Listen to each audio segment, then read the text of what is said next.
akan menceritakan kisah kakek buyutku. Kakek buyutku adalah Raja Paus. Tubuhnya besar dan gagah, membuat semua binatang laut takut padanya.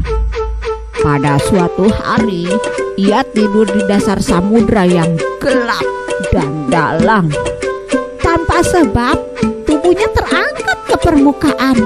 Entah kekuatan apa yang bisa mengangkat tubuhnya yang begitu besar. Walau dasar samudra amat gelap, ia masih bisa melihat sesuatu jatuh dari kapal. Ia pun mendekatinya. Ternyata seorang manusia. Tiba-tiba muncul ombak gelombang besar yang membuat manusia itu terlempar masuk ke dalam mulutnya. Lalu terdengar suara gaib yang bergema di segala penjuru. Wahai Paus, manusia di dalam mulutmu bukanlah makananmu. Kami jadikan perutmu sebagai tempat tinggal sementara baginya. Saatnya untuk makan. Namun anehnya, selera makannya hilang dan dia tak habis-habis berpikir siapa manusia yang ada di dalam perutnya. Tiba-tiba dia merasakan kehadiran seorang malaikat.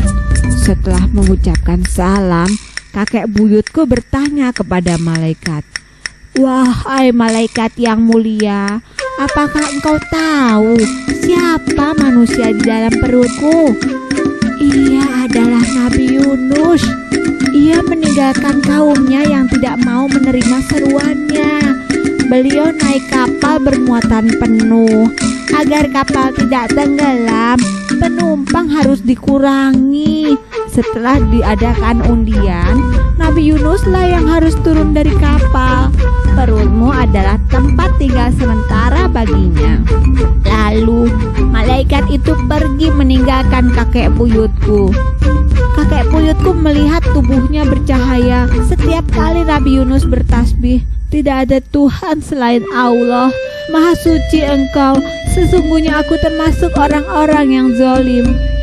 Berhari-hari kakek buyutku tidak makan, karena jika dia makan, ususnya akan bekerja melumatkan makanan yang masuk di dalamnya. Itu berarti Nabi Yunus akan ikut lumat.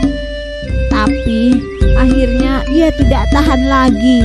Ia berhenti di pantai. Rasa mual tidak tertahankan. Kakek buyutku membuka rahangnya dan memuntahkan semua yang ada di perutnya, termasuk Nabi Yunus. Kakek buyutku bersyukur Nabi Yunus masih hidup walaupun tergeletak di atas tanah dalam keadaan tak berdaya.